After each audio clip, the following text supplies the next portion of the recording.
Good morning.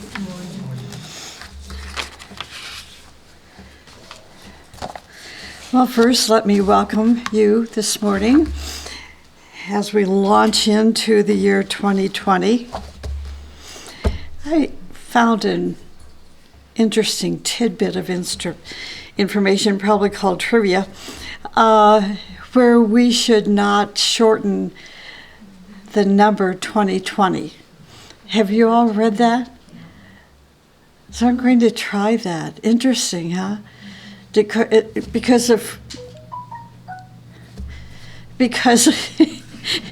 if we write like January 1st, 20, we're cutting off part of the energy. So we'll see if we can do it, since we all tend to abbreviate everything these days. So this morning I'm going to be talking about Agni Yoga and the Chalice.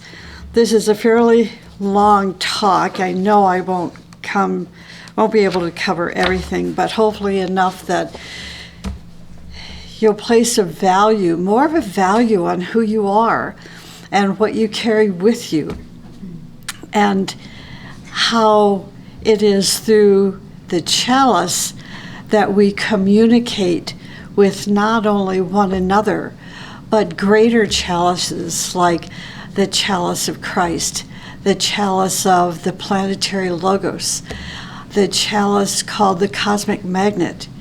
That if we have the consciousness, the awareness that our chalice is probably one of the greatest treasures that we have, we will then cherish ourselves as a treasure in a way that we've never treasured ourselves. I hope that makes sense to you. So I'm going to start with a quote from the book Brotherhood, verse 464.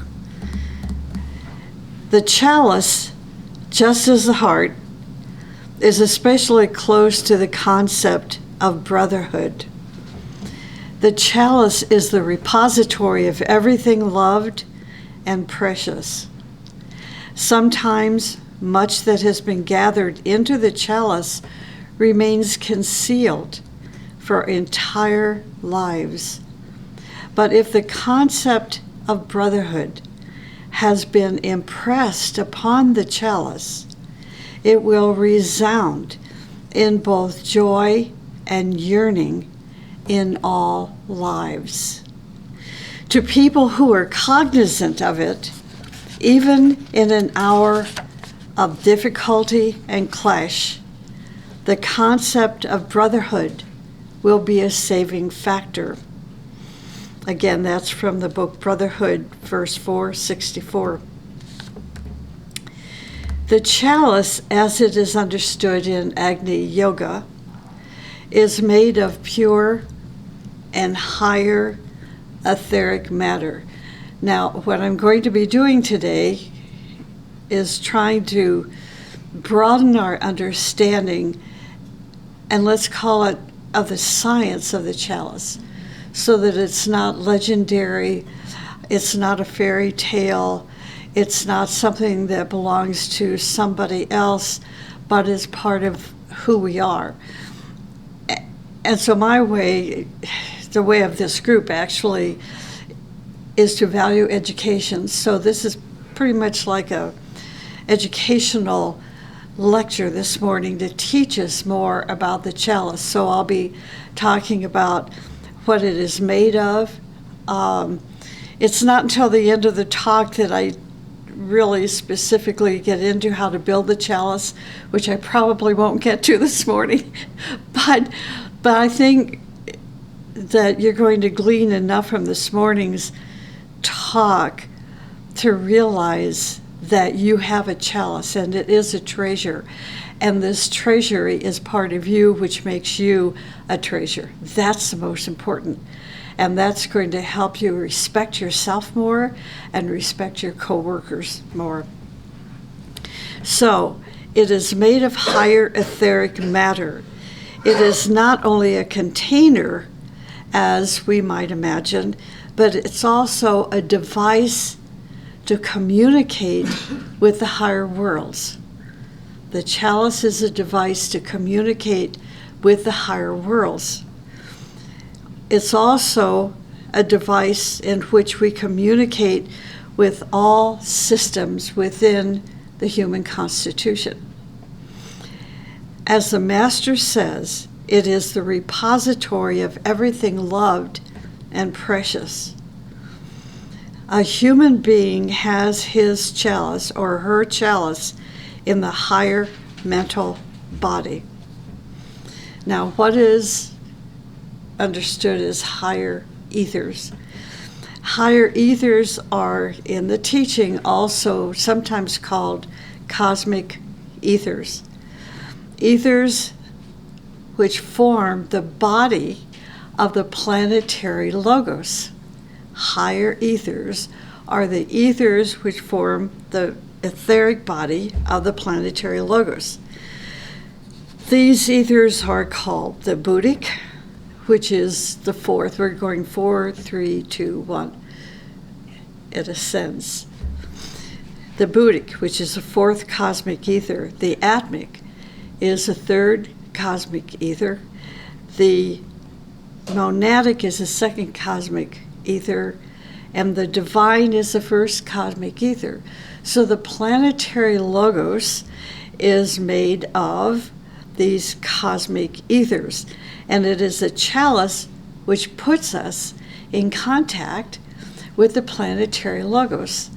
So this may be a little far out for some of you, but for some of us that are striving in our meditation to build the substance of higher matter in our consciousness, we recognize that as these ethers, the substance of these ethers, are activated in our chalice, it gives us a broader communication with all life. It gives us a broader communication with all of life. See, for some people, this is just science fiction. But for those who have walked before us and experienced these events and have literally known experiences and the recognition of what it brings to you, then they share their experiences with us. They teach us about it. We have books written about it.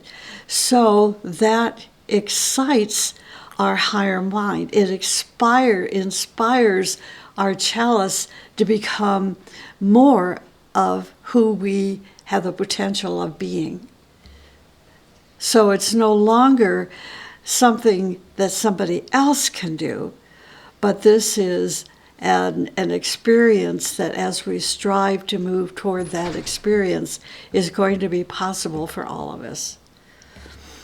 An example of one who carried the chalice is found in an interview with Nicholas Roerch, which I've shared before, but I love it so much I'm going to share it again here this morning. An interview when he was 25 years old, and I'm hoping in this interview that you're going to recognize that level of consciousness that he had, how he used that chalice, how that chalice was in full expression throughout his life, even at the age of 25. Imagine yourself when you were 25 and being interviewed with these questions.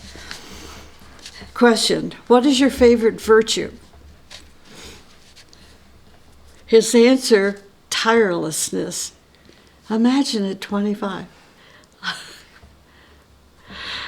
The next question, what is your favorite qualities in a man?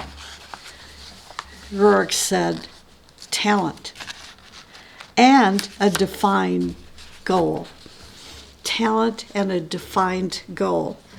And in a woman, femininity. The question, what is your favorite occupation? He said, my work. Imagine 25-year-old today saying in answer, what is your favorite occupation? My work. And your chief characteristic? He said, I'm an explorer. What is your idea of happiness? This is so profound. His answer was to find one's path. Age 25, to find one's path. What is your idea of misery? To be misunderstood. Think about this. To be misunderstood. Question, for what fault have you the most tolerance? You said passion. For what fault? What fault? And you understand this as you read through the writings and the teachings of Agni Yoga, how passion is not an expression that an Agni Yogi wants to present to the world. But nonetheless, we must have tolerance. At the age of 25, to have tolerance for such a fault. Question, what is your favorite motto? Forward without looking back. Wow, 25. So here's another definition of the chalice. The chalice is the repository of a person's duties and responsibilities. Duties and responsibilities. When you read about the lives of Nicholas and Helena Rourke, the founders of the Agni Yoga Society, you recognize the responsibilities and duties a person has when their chalice has been impressed by the concept of brotherhood. When you observe your co-workers, those who are dedicated to building the chalice, you're going to watch how the burdens of their responsibilities and duties increase, alongside with their joy and commitment. You can observe how their humility and virtue increases. You can observe how they renounce their personalities, their lower nature, as it is called. You learn about their dedication. You learn about their renunciation and personal sacrifices. You recognize their nerves of steel. You learn about their experiences with the brotherhood and the difficulties they encounter throughout their lives. Building the chalice is not for the faint-hearted. Each of us must be very careful to carry our chalice with self-respect and dignity. We must carry it carefully because as our duties and responsibilities increase, our difficulties and clashes will multiply. The disciple will have many challenges and crisis points to pass. Such a person must meet each conflict, as a warrior of the spirit. With what? And I think there are three virtues, three actions that we can use as spiritual warriors when we meet these attacks and challenges and crisis points.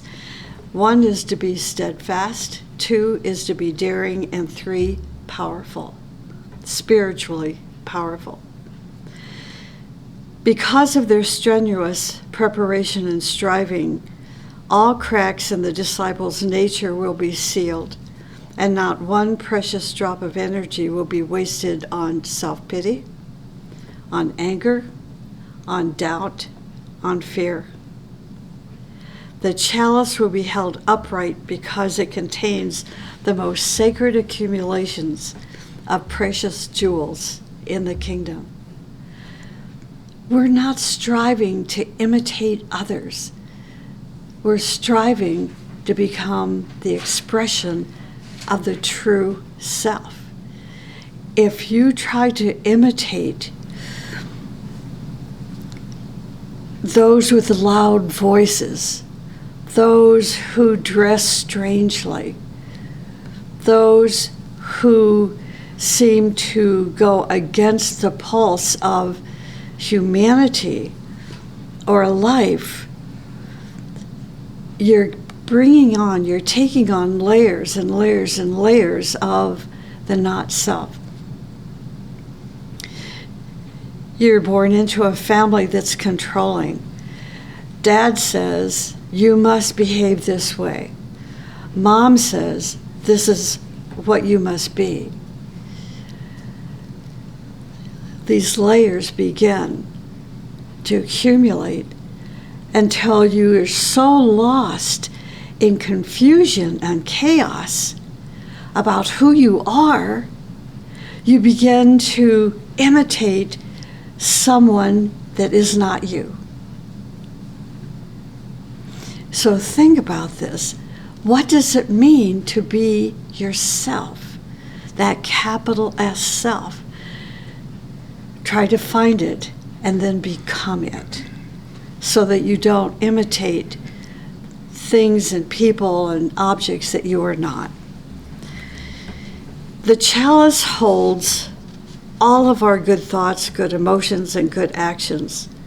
Life-giving substance. That's what the chalice holds. All of our good thoughts, good emotions, good actions, all which create life-giving substance. It is full of manifested and unmanifested seeds. So sometimes the seeds sprout and bloom in such a way that in this life you might become a violinist, a composer, a singer, a teacher of the age's wisdom, a scientist. In some way, through various conditions or impact of certain energies, the flowers of your lotus, the chalice, begin to bloom. This is what it means to know who you are, allow these seeds to blossom, to move into a blossoming where you now are living your purpose. See, when you're imitating, and these layers of imitation occur in your life, you can become a politician without having that seed in the chalice directing you, inspiring you. So you're becoming someone that you were never intended to be. You're trying to live the life through someone else's belief system, but it's not who you are. And this is why we have so much corruption in the world today.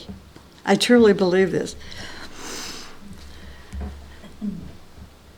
In some way, through various conditions or impact of certain energies, the flower of our lotus begins to bloom. The accumulation, and also some of those seeds in the chalice remain asleep for many, many incarnations for various reasons. The accumulation of your many experiences throughout the ages, your knowledge, your experience, your wisdom, your inspiration, impressions, great revelation, all of these things are in your chalice. This is who you are. When we think about, I think about reincarnation versus one life. How is it? I mean, these are questions that, I used to ask as a kid. How can someone be born as a genius and then die in one life when we need true geniuses? A genius who is a whole person. They're not broken. They're integrated. They have such a broad consciousness that they're not exclusive to the world, but inclusive. So when such a person dies, they leave a vacuum in the world. Reincarnation brings them back. Life after life after life. It brings us back life after life after life to plant more seeds in the chalice and to unfold and help some of those seeds blossom. It takes more than one life to build the chalice. The chalice is also the repository of spiritual consciousness. It is also the repository of contact with higher forces. It is the seat of greater contact with the creativity of yourself. It holds contact with the genius who is sleeping in your nature. When you touch this center, you release a tremendous amount of energy and electricity in your system. If your vehicles, your physical, etheric, emotional, mental bodies, have small cracks in them, they are not going to be able to hold the energy, and that energy is going to escape. And when that happens, it puts you out of control and at the mercy of unleashed energy, which is exhausting itself in one of your vehicles. It's like what's happening, metaphorically speaking, in Australia with the fires.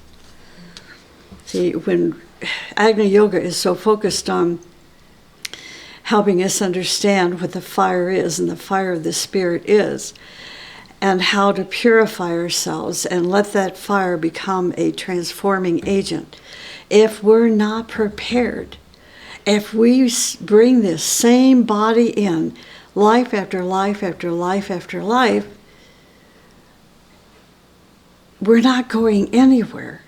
So we have this aha moment, this light-giving moment, however it came about, that says you must recognize who you are, that genius within, and you begin to strive toward that, but you don't prepare yourself in any way.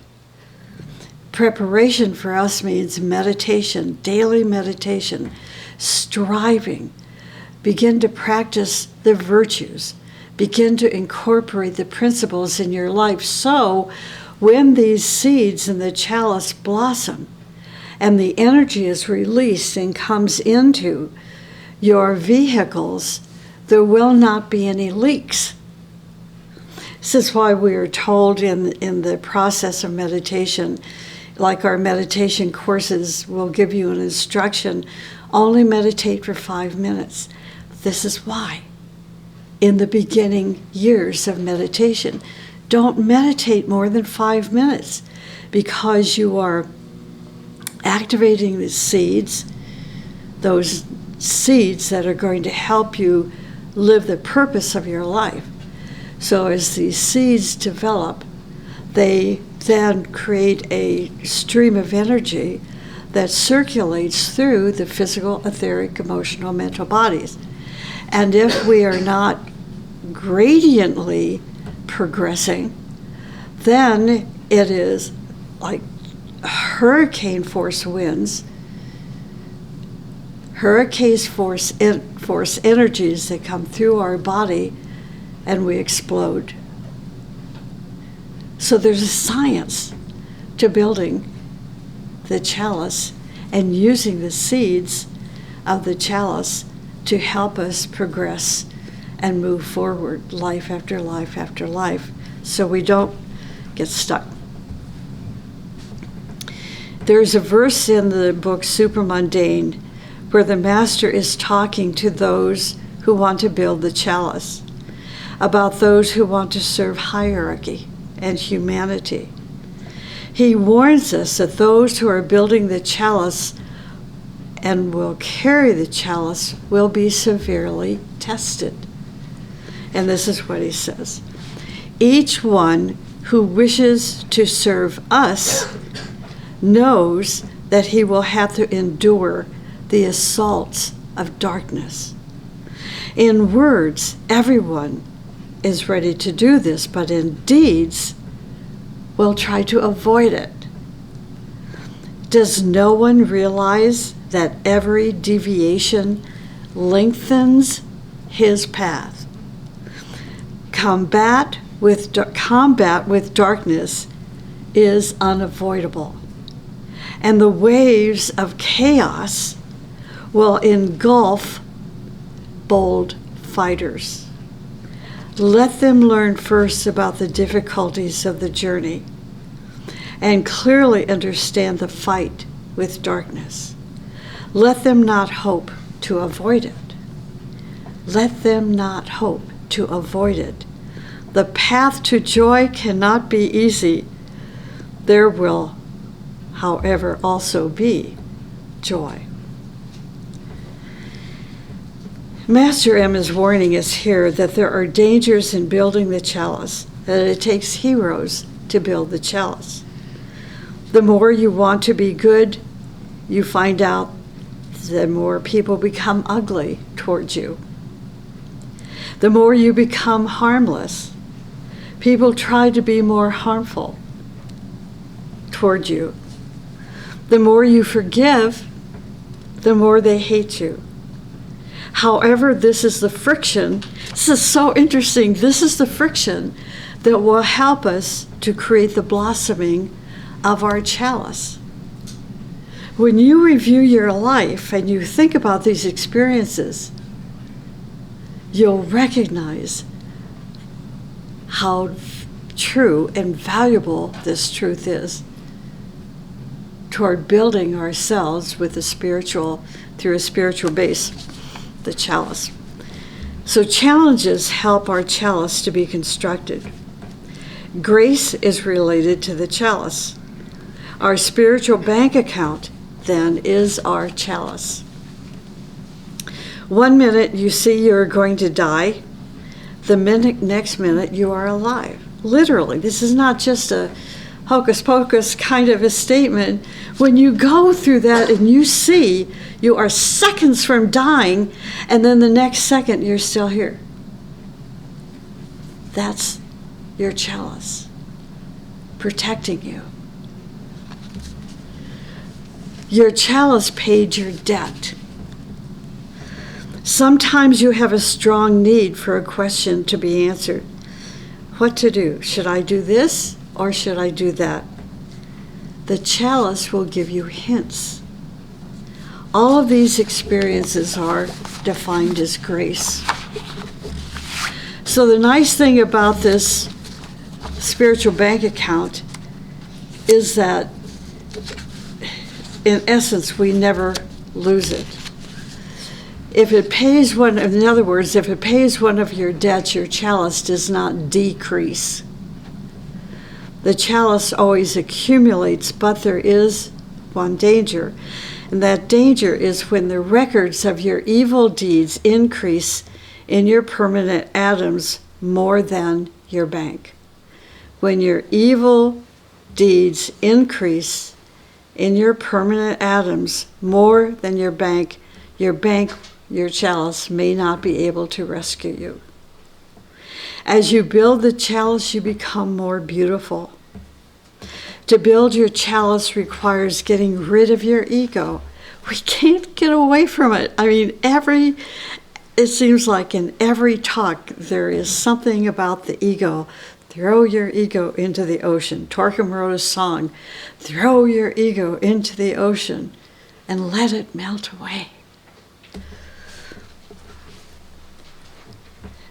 Are you ready to do that? So here are some of the signs of an ego. An ego demands things, tries to impose its will, or forces things. The ego is selfish and touchy. An ego tries to give orders without being in a position of command. An ego thinks it is very important. An ego wants to be praised. An ego shows off and enjoys doing so, or tries to find errors or failures in others to feel better about themselves. That's the ego.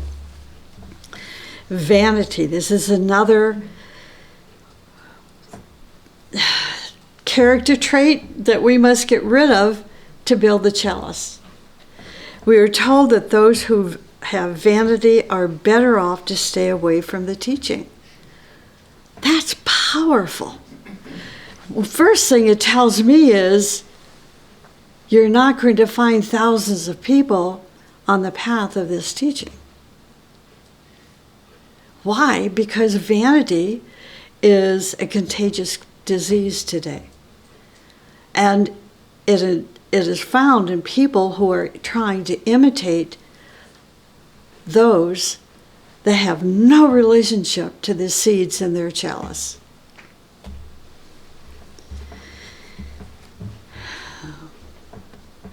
Vanity is the creation of false images about yourself. Vanities make you artificial. Vanity imposes its image on your true self and makes your true identity disappear. The petals in your lotus will not be able to grow and flower as long as they are trapped under the blanket of your vanity. So here's another definition of chalice. The chalice is found in the higher mind. It is a lotus, and it has 12 petals. The last 3 petals, number 10, number 11, number 12, protect the jewel, protect your soul, and it keeps it concealed. But this is important. Everything you think and feel and do goes into your whole mechanism, your computer, but nothing goes into the chalice unless it is related to knowledge, love, and sacrificial acts. In other words, those of you that have studied the permanent atoms, this is where all of this debris is collected. But there's a filter system. And that filter system filters out everything that is not good and progressive and truth-oriented, so that what goes into the chalice is the filtering process that brings about who you truly are. Life after life after life, we build and plant seeds in this chalice, made of knowledge and love and sacrificial actions. The petals record only those actions, words, feelings, motives, and thoughts that are related to pure knowledge, pure love, and real sacrificial service. Now, about knowledge, for example, science from about 400 years ago seemed as if it was absolute truth. But today we know it isn't. 2,000 years into the future, we may see that our science was not really telling us pure truth.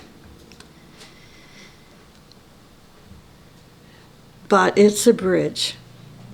And this is a bridge that leads us to higher sciences. We learn incrementally. Is that a word? Incrementally? Good, okay. So we learn by increments. It's like you start out as a child in first grade, and by the time you graduate from the university, you recognize how you're learning in increments. Well, truth is the same way. The real truth is a fact in cosmos that never changes, and drop by drop accumulates in the chalice. The chalice holds all loving actions, all related to love wisdom. All loving actions go into the chalice. For example, take a look at your actions, your thoughts, your emotions, your motives, everything that you do, think, speak that is related to pure love without any mixture of poison and pollution. That is the real love that you give to others. That real love that you express accumulates drop by drop, goes into the chalice. See that filter system, how it's working? It filters out the pretend factor and only allows the real to go into the chalice. So the real love that we express accumulates drop by drop into that chalice because the love petals distills them and only takes the true love that exists. For example, you say, I love you. And then you walk away and say, why did I say that? Or you walk away totally unconscious that you're not being true in what you're saying. The real love that we demonstrate from the bottom of our heart, in essence, that love becomes the drops of bliss and accumulates in the chalice. Sacrificial actions also accumulate in our chalice. So how much have we sacrificed for others? Truly, truly sacrificed for others. For our family, for our nation, our group, our humanity. I think about those firefighters, all volunteers that have gone to Australia. They've not been ordered to go to Australia. Listen to my words carefully. They have not been ordered. They volunteered. And in volunteering themselves to go save that beautiful country, they know that they may die. That's sacrificial service. So what really can we sacrifice? If we are heroic and sacrificial in our thinking, in our motives, in our speech, in our actions, then drop by drop, the chalice will be filled with knowledge, the essence of knowledge, love, the essence of love, and the essence of sacrifice. You will have, when we see a hero that dies, sometimes in horrific ways, otherwise, it doesn't have to be horrific, but their death is the result of a heroic action. If we could all understand it as the process, that person, that soul, that beautiful soul, is building their chalice, then where we can mourn the loss of their physical presence, we can value the gain that they have accumulated by that sacrifice. It might be too deep for some people to even consider, but why? Because of vanity and ego and the selfishness of the individual human being. But I was thinking this morning, oh my God, I have to be careful here because of time. I was thinking this morning about the one self through our meditation. And it was so magnificent because for a moment, I was thinking about those great, beautiful, spiritual beings who sacrificed their lives to bring the teaching to us, and how we are part of those lives, because the self is part of the all self of which we are a part of. That made me sit up straight and think, my God, if I am part of the sacrifices and the education and the beauty and the givingness of this person and this person and that great one and that great one, then I better carry myself a little bit better. It was it was a momentary revelation for me that was very beautiful. Why? Because we get down on ourselves. And we're living in a society today that doesn't promote confidence and beauty and sense of capital S self.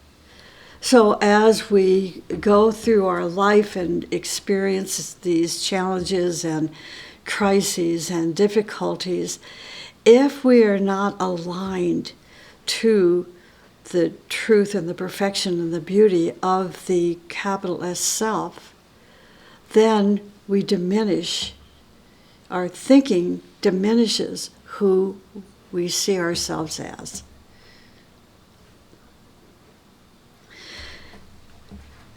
Sacrificial actions accumulate in our chalice How much can we sacrifice for others? What really can we sacrifice? If we are heroic and sacrificial in our thinking, in our motives, in our speech, in our actions, then drop by drop, we build the chalice. Grace is the accumulated sacrifice in our chalice. It's the accumulated drops of sacrifice in our chalice. That's grace. Agni Yoga indicates the chalice, when unfolded, can communicate with other unfolding chalices. We want this.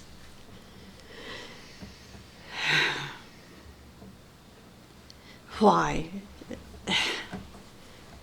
You will never feel like an island, that you're an island unto yourself, when you are in communication with other unfolding chalices. I'm so sorry that I just don't have enough time to get into this, but it's a seed thought. The seed thought, the chalice, when unfolded, can communicate with other unfolding chalices. It also says in Agni Yoga that chalices can draw treasures.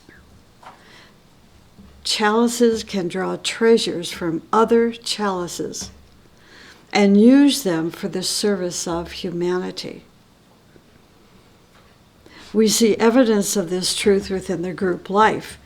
We bring our talents and resources to the group, which combines with the talents and resources of others in the group. This is one example of how the chalice of one another is in communication. This exchange of communication, exchange will either be visible or invisible. When you recognize this is what's happening, is when humility begins to build within your human beingness. For example, a teacher lends some of the beauty of their chalice to you when you are in need. For a while you feel so high, but then you return to your normal level of consciousness. Or you may be sick and unable to heal yourself.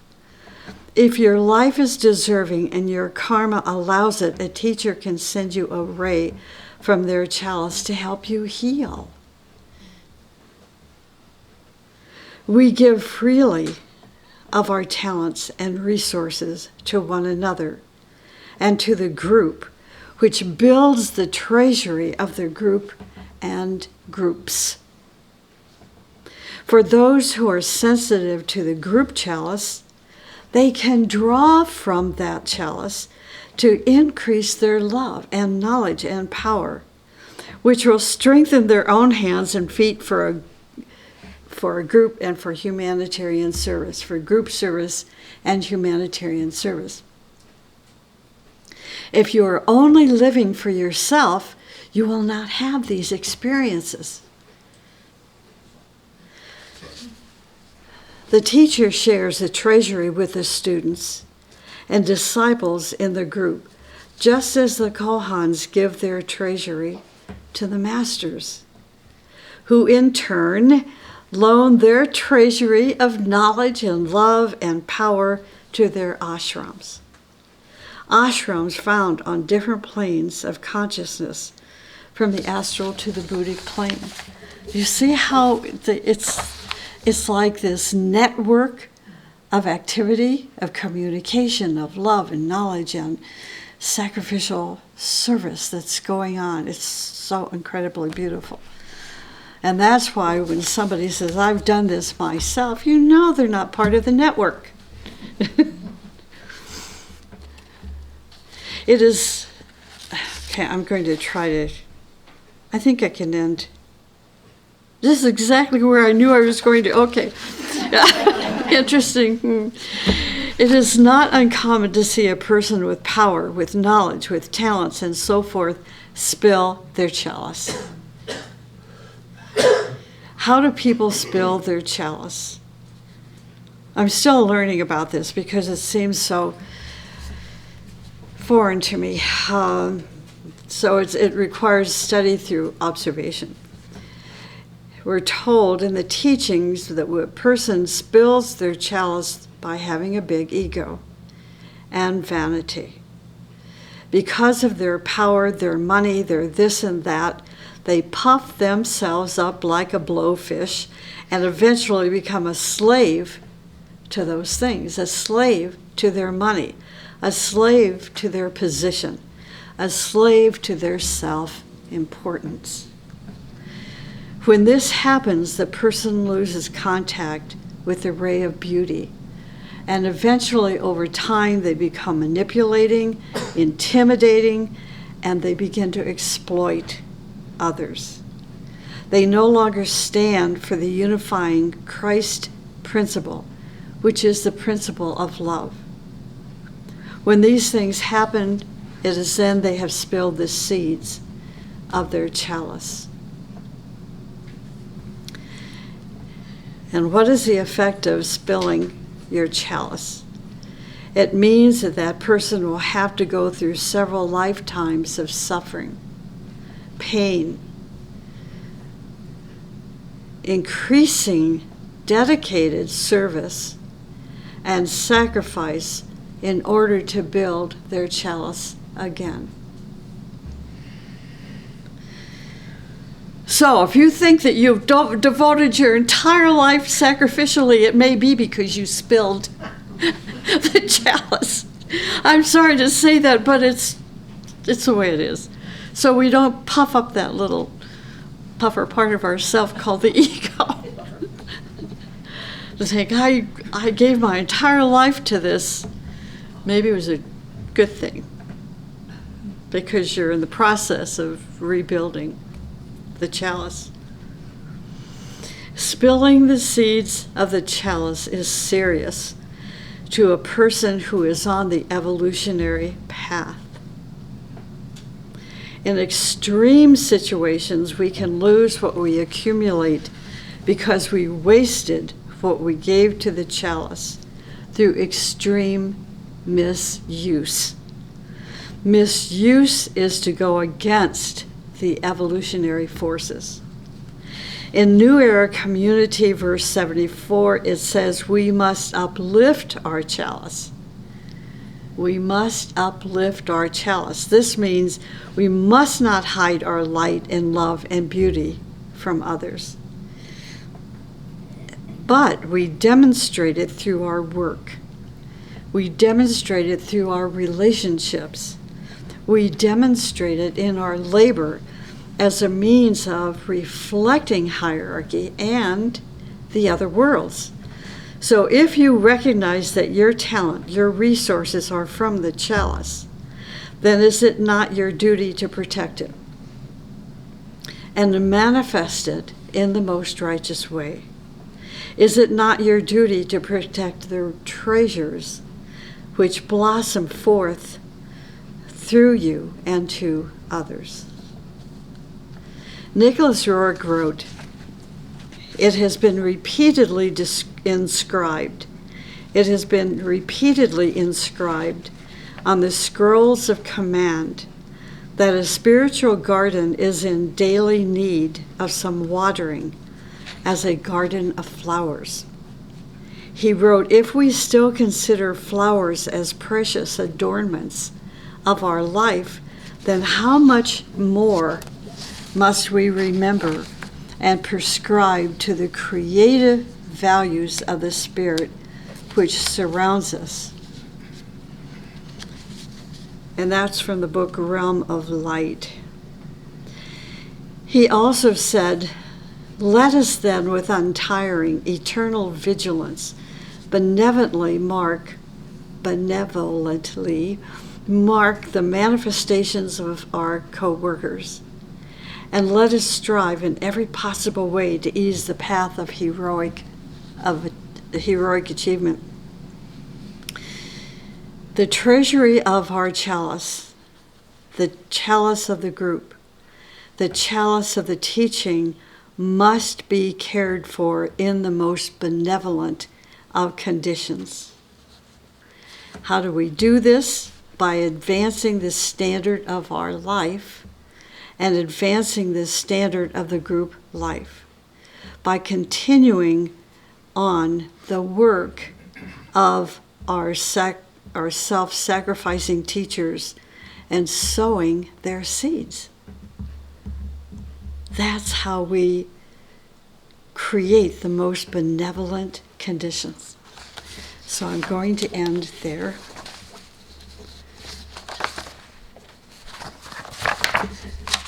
Because I think we've absorbed a lot this morning. I remember giving a lecture several years ago to a group about the chalice, and I was so excited and also a bit horrified, thinking that, everybody knew what the chalice was and how you build a chalice and what goes into the chalice. And at there's a good 75 people there, and at the end of the lecture, somebody raised their hand and said, I've never heard of the chalice before. Boy, did I miss that one. So I was grateful for the opportunity to talk about it, and then to recognize that it's not a common theme, to think about and understand and to work on.